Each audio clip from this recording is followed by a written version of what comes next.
त्यांची legal team असते किंवा लीगल डिपार्टमेंट असतं त्यांचे पैसे रिकवर करून घेण्यासाठी. तर आपल्यासारख्या छोट्या SMEs कडे कोण आहे, तर तुमचा जो कोणी लीगल कन्सल्टंट असेल किंवा ॲडव्होकेट असेल त्या बाबतीत मी तुम्हाला हेल्प करू शकतो की बिझनेस रिकव्हरी तुम्ही कसं करणार आहे आणि त्याचबरोबर प्रॉपर्टी मॅनेजमेंट काय कन्सेप्ट आहे. ठीक आहे, आणि ही कन्सेप्ट बऱ्याच लोकांनी कधी ऐकली नसेल किंवा फार कमी लोकांना माहित आहे. हायलाइट या सेशनमध्ये काय हायलाइट करणार आहे मी, तर first business recovery and steps, म्हणजे तुमच्या बिझनेसमध्ये काही आउटस्टँडिंग असतील तर या रिकव्हरीज कशा करायच्या, रिक्वायरमेंट्स काय आणि त्याचे स्टेप्स काय काय बघूया. त्याचबरोबर पर्सनल रिकव्हरी आणि स्टेप्स, म्हणजे समजा बिझनेस ट्रान्झॅक्शन मध्ये रिकव्हरी वेगळा पण पर्सनल मी फ्रेंडली लोन दिलेलं आहे, एक मित्र म्हणून लोन दिलेलं आहे आणि बऱ्याचदा होतं की आपण फ्रेंडली लोन रिकव्हर कसं करायचं आणि त्याच्या स्टेप्स काय, त्याच्या रिक्वायरमेंट्स काय काय बघायच्या. त्याचबरोबर प्रॉपर्टी मॅनेजमेंट ही कन्सेप्ट काय आहे, त्याचं फक्त ऍक्च्युली हा खूप वास्ट सब्जेक्ट आहे, त्यासाठी वेगळा सेशन म्हणून फक्त इंट्रोडक्शन मी त्याचा आज घेतोय. त्याचबरोबर बिझनेस रिकव्हरी हा टॉपिक हो गया. Why business recovery is necessary, म्हणजे बिझनेस रिकव्हरी ही कन्सेप्ट नक्की त्याची गरज काय, का करायचं आहे. तर रन द बिझनेस स्मूथली, ज्यावेळेला तुमचा पैसा ब्लॉक असतो त्यावेळेला तुम्ही बिझनेस स्मूथली रन नाही करू शकत. तो स्मूथली रन करण्यासाठी तुम्हाला तुमची रिकव्हरी पण होणं गरजेचं असतं. त्याचबरोबर it's one of the business disaster plan म्हणू शकतो आपण. पॅन्डेमिक मध्ये रिकव्हरी आला किंवा असं काही झालं की तुमचा हा एक बॅकअप प्लॅन असतो. ठीक आहे, त्यानंतर मेंटेन बॅकअप प्लॅन, म्हणजे हा बॅकअप प्लॅन म्हणून एक वर्कआउट करतो तुमचा हा रिकव्हरी सेशन जो आहे. त्याचबरोबर what are the different ways of business recovery, business recovery करण्याच्या वेगवेगळ्या पद्धती कुठल्या, बरोबर, किंवा तुम्ही कुठल्या वेगवेगळ्या मार्गाने ते रिकव्हर करू शकता. First through recovery legal notice.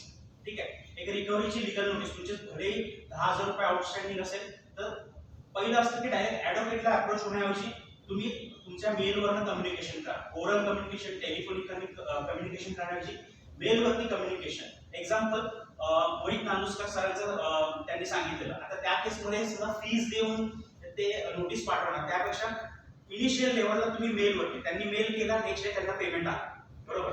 मग हे पॉवर आहे, मेल कम्युनिकेशन करा आणि त्याच्यामध्ये फक्त एक वर्ड टाका की लीगल ऍक्शन आम्ही घेणार आहोत पुढच्या 7 दिवसात किंवा 15 दिवस जो काही कालावधी द्यायचा तो द्या. आणि त्यात CC advocate, CC to advocate असं जरी केलं तरी तो तुम्हाला घाबरून नेक्स्ट डे पेमेंट देईल. त्याचबरोबर चेक बाउन्स केस आहे, चेक बाउन्स झालेला आहे तर त्या बाबतीत काय काळजी घेणार आहात आणि ते कसं आहे, थ्रू MSME समाधान पोर्टल. ठीक आहे, ज्यांच्याकडे उद्यम रजिस्ट्रेशन आहे किंवा उद्योग आधार जे होतं त्यांच्यासाठी एक आहे, फ्री ऑफ कॉस्ट मध्ये तुम्ही करू शकता, त्याला म्हणतात MSME समाधान पोर्टल. ठीक आहे, त्याचबरोबर नेक्स्ट आहे NCLT, म्हणजे नॅशनल कंपनी लॉ ट्रिब्युनल. हे private limited company, public limited company किंवा ज्या ROCs मध्ये रजिस्टर्ड कंपनीज आहेत त्यांच्यासाठी. आता पहिला जो आहे पार्ट, 4 मी स्टेप सांगितल्या, 4 प्रकार सांगितले ज्याच्यातून आपण पैसे आपले रिकव्हर करू शकतो. पहिला आहे रिकव्हरी थ्रू लीगल नोटीस. ठीक आहे, मग ॲडव्होकेटला तुम्ही सांगणार की एक रिकव्हरीची नोटीस पाठवा. पहिली स्टेप मी काय सांगितली की तुम्ही आधी मेल करा. ठीक आहे, किंवा तुमच्या लेटर हेडवरती एक लेटर पाठवा की बाबा सो अँड सो डेज मध्ये तुम्हाला पैसे नाही दिलेस तर मी तुझ्यावरती लीगल ऍक्शन घेईन. It's a return proof. आणि ज्या वेळेला तुम्ही कुरिअर करता ते रजिस्टर्ड पोस्टाने गेलं पाहिजे. कुठल्याही प्रायव्हेट कुरिअरने, विचारी कुरिअरने, प्रोफेशनल कुरिअरने नाही चालणार. तर गव्हर्नमेंटचं जे रजिस्टर्ड पोस्ट आहे त्याच्यानेच तुम्हाला पाठवावं लागणार. त्याचबरोबर रिक्वायरमेंट्स काय, एक तुम्ही जेव्हा बिझनेस ट्रान्झॅक्शन करता त्यावेळी PO असली पाहिजे, म्हणजे परचेस ऑर्डर. अगदीच PO घ्यायला जमलं नाही तर मेलवरती कन्फर्मेशन पाहिजे किंवा ही ऑर्डर मला मी प्लेस करतो तुमच्याकडे. अगदीच ते पण नसेल, खूप बिझी असेल आणि वेळ नसेल तर ऍटलीस्ट व्हॉट्सअप कन्फर्मेशन आता कन्सिडर करतात कोर्टामध्ये. ठीक आहे, तर व्हॉट्सअप कन्फर्मेशन तरी ऍटलीस्ट पाहिजे की बाबा हा एवढी ऑर्डर कन्फर्म आहे. नंतर इनवॉइस, त्या POच्या समोर इनवॉइस पण आला पाहिजे. What is the difference between PO आणि इनवॉइस, तर समजा मी ऑर्डर देताना PO मध्ये सांगितलं की मला 50 क्वांटिटी पाहिजे पण इनवॉइस मध्ये येताना कदाचित त्याच्याकडे शॉर्टेज म्हणून 9 दिले असतील, त्यावेळेस चुकून 11 आले असतील तर त्यामुळे PO समोर पाहिजे, POच्या समोर इनवॉइस पाहिजे. नंतर पेमेंट केलं असेल, समजा माझं 50,000चं पेमेंट होतं पण त्या पार्टीने मला देताना 20,000 तरी पण 30,000 अजून बॅलन्स आहे तर ते लेजर अकाउंट जर मेंटेन केलं असेल तर ते लेजर असणं गरजेचं आहे. तर हे एक आहे की या रिक्वायरमेंट्स आहेत, या बेसिक गोष्टी असतील तर तुम्ही गो अहेड करू शकता. नेक्स्ट आहे चेक बाउन्स झालेला असेल. ठीक आहे, मग एखाद्या पार्टीने पेमेंट चेक दिला आणि तो बाउन्स केला असेल तर या काळात काय काळजी घ्यायची किंवा काय स्टेप फॉलो करायचे. एक चेक बाउन्स केस ही सेक्शन 138 आहे, मग ह्याला लगेच घाबरतात तो. 138 चेक बाउन्स केस म्हणजे काय, नॉन बेलेबल ऑफेन्स आहे. तुम्ही मर्डर करा, बरोबर, किंवा एखादा मोठा ऑफेन्स करा त्या केसमध्ये सुद्धा एखाद्या वेळेस कोर्ट कन्सिडर करून बेल देते, पण चेक बाउन्स मध्ये बेल देत नाही. चेक बाउन्सला बेल नाही. रिक्वायरमेंट्स काय? प्रिव्हियस ट्रान्झॅक्शन हिस्ट्री पाहिजे. काहीतरी प्रिव्हियस ट्रान्झॅक्शन पर्सनल असेल, बिझनेस ट्रान्झॅक्शन असेल, त्याची हिस्ट्री तुमच्याकडे असली पाहिजे.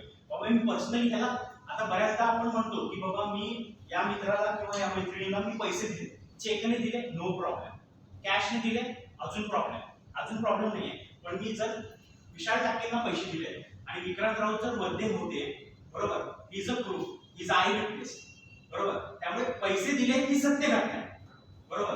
म्हणजे ते म्हणतो ना, काही लपवलं जाऊ शकत नाही, म्हणजे कुठे ना कुठे लूपहोल असतो. दिलं हे सत्य आहे, तर ते जे आहे ते कसं फाइंड आउट करायचं ते आपण बघू शकतो. प्रिव्हियस हिस्ट्री असली पाहिजे, लोन दिलं असेल किंवा बिझनेस हिस्ट्री असेल, काही चेक डिटेल्स, त्याचे चेक बाउन्स झाल्यावर बँक तुम्हाला मेमो देते, बरोबर, त्या रिसिप्ट एक त्याच्यासोबत जोडून देतो चेक सोबत, ते सांभाळून ठेवणं गरजेचं आहे, कारण ते ओरिजिनल कोर्टात सादर करायला लागतं. आणि other email communication with respect to the same transaction, म्हणजे त्या पेमेंटशी रिलेटेड किंवा याच्याशी रिलेटेड ट्रान्झॅक्शन रिलेटेड तुम्ही काही मेलिंग केलं असेल, मी म्हटलं मेलवर मोस्टली कॉन्टॅक्ट करतो, तर मेलिंग केलं असेल तर चेक बाउन्स केसमध्ये हे मेल सुद्धा कन्सिडर होतं.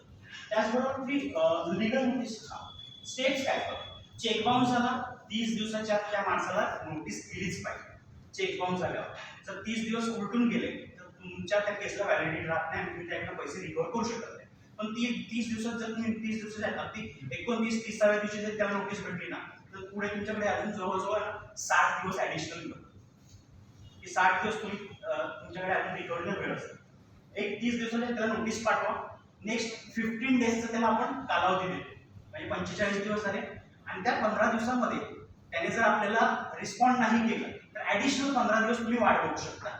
म्हणजे 60 दिवस झाले आणि त्या 60 दिवसातून त्याने रिस्पॉन्ड नाही केलं तर विदिन 30 डेज तुम्ही काय करू शकता, कंप्लेंट फाईल करू शकता ज्युरिस्डिक्शनल मेट्रोपॉलिटन मॅजिस्ट्रेटकडे. ठीक आहे. मग त्या मॅजिस्ट्रेट म्हणजे ही जे जज, त्याच्याकडे रिटर्न कंप्लेंट करू शकता. ठीक आहे. आणि त्या केसमध्ये त्याला अरेस्ट होऊ शकते. ठीक आहे. आणि त्याच्यानंतर तुमच्या हिअरिंग्स आणि डेट स्टार्ट होतील. ह्याच्या केसमध्ये शिक्षा काय, अप टू 2 इयर्स. ठीक आहे. नॉन बेलेबल म्हणजे 2 वर्ष कंपल्सरी जेल होते. मग ती भलेही तुमची ना 10,000ची अमाऊंट असते आणि ते सिद्ध झालं तुम्ही चेक बाउन्स केले तर 2 वर्षापर्यंतची शिक्षा किंवा twice the amount of cheque bounce, बरोबर. म्हणजे चेक बाउन्स केलेली जी काही रक्कम असेल त्याच्यात डबल अमाऊंट शिक्षा म्हणून होते, किंवा काही वेळा सिरियसनेस वाटला की तर दोन्ही होऊ शकतात. ठीक आहे.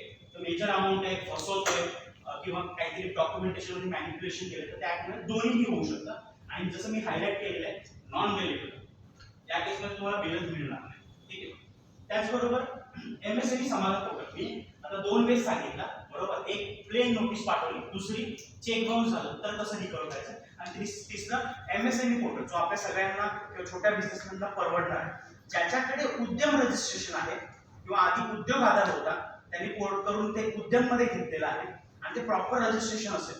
बऱ्याचदा सांगतात की उद्यम किंवा हे असेल तर तुम्ही काही वेळा ते रॉंग पद्धतीने रजिस्ट्रेशन केलं जातं किंवा प्रॉपर जेव्हा लीगल कन्सल्टंट होतं, समजा मी लीगल स्टेटस चेंज केलं, प्रोप्रायटरचं पार्टनरशिप टाकलं, पार्टनरशिपचं मी प्रायव्हेट कंपनी टाकलं, बरोबर, ऍड्रेस चेंज झाला किंवा बिझनेस कॅटेगरी चेंज झाली. समजा मी सांगतोय की मी कॅटरर्स बिझनेस चालवतोय, बरोबर, पण कॅटरर्सचे वर्टिकल सगळे जर असतील तर त्यांना प्रॉब्लेम येणार नाही. आता कॅटरर्स पण चालवतात, हॉटेल पण चालवतात, कॅन्टीन पण चालवतात, पण समजा त्यांच्या कॅन्टीन मधल्या हे पार्टीने किंवा कॉन्ट्रॅक्टने डिफॉल्ट केलं तर मग तिथे ते रजिस्ट्रेशन करू शकणार नाही. तर पुढे जाऊन तुम्हाला एक पोर्टल दाखवेल की तिथे रिजेक्शन पण कसे होतात कुठल्या पॉईंटवर. त्यामुळे उद्यममध्ये तुम्हाला 10 बिझनेस टाकायला अलाउड असतं, तर तुमच्या रिलेटेड तर तुम्ही 10 वर्टिकल बिझनेस टाकू शकता किंवा इन फ्युचर जरी प्लॅन असेल ना तुम्ही टाकून ठेवू शकता, बरोबर. सपोज सर सॉफ्टवेअर मध्ये काम करतात, सॉफ्टवेअर मध्ये कन्सल्टन्सी पण आली, डेव्हलपमेंट पण आलं, तर त्याच्या वेगवेगळे रूट्स पण, मग ते सगळे आल्या पाहिजे. तुम्ही कॉन्ट्रॅक्ट पण घेऊ शकता. मग कॉन्ट्रॅक्ट मध्ये काय, मग हे अशा 10 बिझनेसेस तुम्ही टाकू शकता.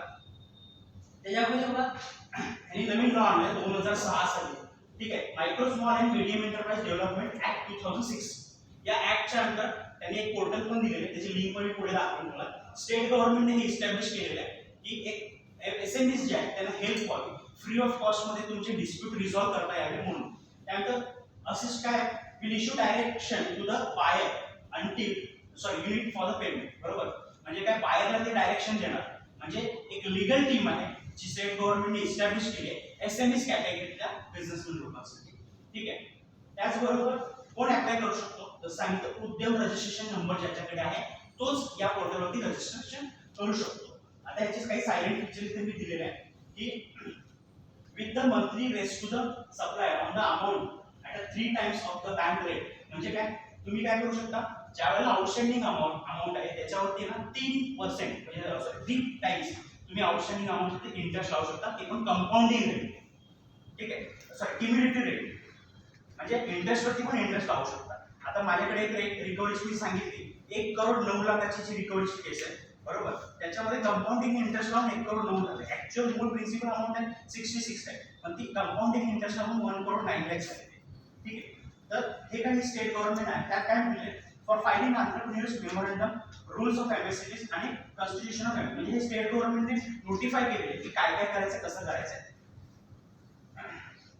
ठीक आणि जी पोर्टल लिंक दिली समाधान.msme.gov.in या लिंक वरती जाऊन आहे ना तुम्हाला हे लिंक कसं दिसणार इथे बघा इथे ब्लू जी आयकॉन आहे तिथे केस फायलिंग म्हणून दिलेलं आहे. मग त्याच्यामध्ये तुमचं पूर्ण ट्रान्झॅक्शन डिटेल तुम्हाला टाकायचं आहे केस फायलिंग मध्ये म्हणजे तुमचं इनवॉइस काय ट्रान्झॅक्शन कधी डेट झालं त्यानंतर तुमचं बिलिंग कसं झालेलं आहे त्यांचे चेक दिलेले आहेत का तर डेट हे सगळे डिटेल्स टाकायचे म्हणजे इन शॉर्ट तो एक फॉर्म मिळेल तो फॉर्म फिलअप करत जायचा आहे आणि सबमिट करायचा आहे आणि विदिन त्यांनी सांगितलं विदिन 30 डेज तुम्हाला त्याच्यानंतर रिस्पॉन्ड येणार. म्हणजे म्हणतो ना एखादा गव्हर्नमेंट ऑफिसर बांधील असतो की बाबा आरटीआय टाकली की 30 दिवसात त्यांनी नाही दिलं त्याची नोकरी गेली. मग तशा पद्धतीने हे बांधील आहे तुम्हाला 30 दिवसात त्यांनी रिस्पॉन्ड केला पाहिजे. मग ते केस टू केस बेसिस आणि कंपनीचं स्ट्रक्चर त्याचा टर्नओव्हर अमाऊंट त्याच्यावरती ते डेज पण थोडं मागे पुढे होतात. त्यानंतर बघा इथे application case status of micro small units म्हणजे काय काही लोकांनी ऍप्लिकेशन केलेलं आहे त्याचं स्टेटस दिलेलं आहे ऍप्लिकेशन किती फाईल झालेले आहेत म्युच्युअली सेटल किती झालेले आहेत बरोबर. बऱ्याचदा लोक विचार करतात की कोर्ट कचेऱ्यांचा खर्च करण्याची आपण म्युच्युअल बसून सेटल करू तर असे सेटलमेंट्स पण झालेले असतात. मग त्यावेळेला काय करतात केस विथड्रॉ करून घेतात मग त्यांच्या application at to be viewed by the unit बरोबर. म्हणजे अजून कुठल्या केसेस त्यांना बघायचे कुठले सॉल्व्ह झालेले आहेत कुठले डिस्प्यूट मध्ये कुठल्या हायकोर्टात गेलेले आहेत बरोबर अशा पद्धतीने. ठीक आहे किती आहे 3 मिनिट्स. तर इथे पूर्ण त्यांनी केस फाईल डिटेल्स नंबर सहित दिलेले आहे. जसं तुम्ही उद्यम रजिस्ट्रेशन केल्यावरती किंवा इतर कुठले रजिस्ट्रेशन केलं तर हे case file amount payable cases dispose amount involved in the dispose case म्हणजे ही पूर्ण सीआर मध्ये दिलेली अमाऊंट्स आहेत. तर एवढ्या केसेस ऑलरेडी गव्हर्नमेंटच्या एका युनिटमध्ये चालू आहे आणि विदिन 30 डेज ऑनलाईन असल्यामुळे विदिन 30 डेज तुम्हाला रिस्पॉन्ड पण मिळतो त्यामुळे हे एक बरं पडतं. नेक्स्ट चौथा स्टेप आहे NCLT national company law tribunal. या केसमध्ये कसं आहे की तुमचा डेटर कंपनी जो आहे ना तो private limited public limited LLP आणि ओपीसी या कॅटेगरीचा असला पाहिजे जेणेकरून काय याचा अर्थ काय तो आरओसी मध्ये रजिस्टर्ड पाहिजे. म्हणजे in short ROC is nothing but central government बरोबर. आरओसी म्हणजे सेंट्रल गव्हर्नमेंट आहे त्याच्यावरती रजिस्टर्ड असली पाहिजे तुमची कंपनी. त्यानंतर डेटर कंपनी काय पाहिजे private company public company LLP किंवा ओपीसी किंवा रजिस्टर कुठलीही कंपनीची आरओसी मध्ये रजिस्टर्ड वेगवेगळ्या कॅटेगरीज बऱ्याच आहेत कंपनीच्या. त्यानंतर ते कंपनीने मुद्दाम लिक्विडेशन मध्ये गेलेलं असेल किंवा इन्सॉल्वंट म्हणून डिक्लेअर केलेली असेल स्वतःला तर अशा कंपनीच्या अगेन्स्ट तुम्हाला कंप्लेंट करायची. आउटस्टँडिंग अमाऊंट 1 करोड पर्यंत मॅन्डेटरी या केसमध्ये तुम्हाला कंप्लेंट करायची असते ना 1 करोड पर्यंत पण एक्सक्लुझिव्ह इंटरेस्ट जसं मी मगाशी सांगितलं की 66 लाखावरती इंटरेस्ट लावून 1 करोड 9 लाख केलेले तर तुम्ही एनसीएलटीला नाही जाऊ शकत. म्हणजे तुमची मूळ आउटस्टँडिंग ही 1 करोडपेक्षा जास्त असली पाहिजे बरोबर. मग या केसमध्ये एनसीएलटी मध्ये तुम्ही जाऊ शकता. या बेसिक रिक्वायरमेंट्स आहेत. एनसीएलटीची साईड आणि लिंक दिलेली आहे ठीक आहे या पोर्टलवरती जाऊन तुम्ही हे करू शकता.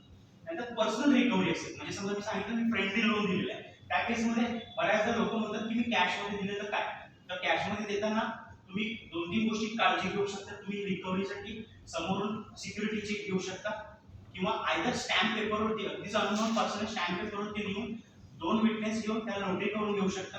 अगदी जास्त डिटेल नाही तुम्ही हँड रिटन असेल तरी चालेल स्टॅम्प पेपरवर असेल आणि ते 2 विटनेसनी साईन केली असेल नोटरी केली असेल तरी चालेल. ठीक आहे तर चेक घेऊ शकता. कॅश मध्ये पेमेंट असेल तरी नो प्रॉब्लेम. हे बऱ्याचदा लोक घाबरतात कॅश मध्ये पेमेंट देणं काय करणार आणि गव्हर्नमेंट आणि इन्कम टॅक्स पण डोक्यावर बसते ते बोलतात 20,000पेक्षा जास्त कॅश देऊ शकत नाही पण मला द्यायचे मी दिलेले बरोबर. त्या केसमध्ये या प्रिकॉशन्स तुम्हाला घेणं गरजेचं आहे. ठीक आहे हे होतं रिकव्हरीचे 4 पॉईंट्स. मी पहिला पॉईंट सांगितला प्लेन लीगल नोटीस देऊ शकता. दुसरा चेक बाउन्स मध्ये 138 ची नोटीस देऊ शकता. तिसरं मी सांगितलं कंपनी लॉ ट्रिब्युनल मध्ये जाऊ शकता. आणि चौथं समाधान पोर्टल जे एसएमई कॅटेगरीसाठी आहे. त्याचबरोबर प्रॉपर्टी मॅनेजमेंट. आता प्रॉपर्टी मॅनेजमेंट म्हणजे इन जनरल काय वाटतं की सोसायटी मॅनेजमेंट करणारी जे मंडळी असतात ते लोक सोसायटी मॅनेज करतात, दर महिन्याला बिलिंग आणून देतात, त्याचे पैसे घेतात किंवा चेक घेतात, डिपॉझिट करतात. ते एक झालं, ती एक कन्सेप्ट आहे. आणि काही लोक म्हणतात की मेंटेन करतो, रिपेअर मेंटेनन्स वगैरे. लास्ट आहे. तर याच्यामध्ये प्रॉपर्टी मेंटेन जे करायचं आहे त्या केसमध्ये तुम्हाला काय करायचं आहे, समजा बिल्डिंग लँड बिल्डिंग जी आहे, आता ही कन्सेप्ट मोस्टली कोण वापरतात, जे टाटा रिलायन्स सारखी जी मोठे मंडळी किंवा ज्यांच्याकडे खूप लँड अँड प्रॉपर्टीज आहेत ते लोक ह्याचा यूज करतात. का तर प्रॉपर्टीची कॉस्ट वाढवावी, प्रॉपर्टीमधून येणारे रिटर्न्स वाढावे आणि प्रॉपर्टीवरती लागणारा जो टॅक्स आहे तो मिनिमाइज व्हावा, अशा बऱ्याच रिझनसाठी ते करतात. त्याचबरोबर गिफ्ट डीड, विल डीड आणि या सगळ्या गोष्टी करतात. आणि प्रॉपर्टी मॅनेजमेंट थ्रू ट्रस्ट. ठीक आहे, प्रॉपर्टी मॅनेजमेंट थ्रू ट्रस्ट म्हणण्याचं कारण काय की तुम्ही बघता कालची न्यूज आहे टाइम्स ऑफ इंडियामध्ये 6 लाखापेक्षा जास्त वक्फ मुस्लिम ट्रस्ट. ठीक आहे, म्हणजे आपले साईबाबा मंदिर आहे, त्याच्यानंतर बालाजी आहे, बरोबर, गोल्डन टेम्पल, तर हे सगळे जे आहेत ते हिंदू ट्रस्ट आहेत, बरोबर. त्या बॉम्बे पब्लिक ट्रस्ट ऍक्ट मध्ये रजिस्टर होतात. त्याचबरोबर वक्फ आहे ना, मुस्लिम मध्ये म्हणजे एनजीओ मॅनेजमेंट करताना तुमच्या सगळ्या प्रॉपर्टी ते ट्रस्ट मध्ये टाकायच्या. एक असतं पब्लिक ट्रस्ट, म्हणजे जी इन जनरल पब्लिकसाठी काम करणार एनजीओ म्हणून. मी अनाथ आश्रम काढेल, मी गोशाळा काढेल, बरोबर, मी वृद्धाश्रम काढेल, तर ती झाली पब्लिक ट्रस्ट. प्रायव्हेट ट्रस्ट, मी माझ्या फॅमिलीची ट्रस्ट बनवली, बरोबर. इन केस ऑफ कोणाची डेथ झाली तर ती प्रॉपर्टी असं एका माणसाला हडप करता नाही, बरोबर. म्हणजे अशा मोठमोठ्या रेमंड सारख्या कंपनीमध्ये आपण पाहिलं रिलायन्स मध्ये दोन्ही भावंडांमध्ये सुद्धा डिस्प्यूट झाले. तर अशा प्रॉपर्टीच्या मॅटरमध्ये डिस्प्यूट्स होतात. त्यामुळे ट्रस्टच्या थ्रू जर प्रॉपर्टी मॅनेज केली तर बऱ्याचदा असं काही होत नाही. आणि वक्फ मी सांगितलेले काय आहे, वक्फ इन शॉर्ट आहे की देवासाठी दिलेली देणगी म्हणतात ते लोक त्याला, बरोबर.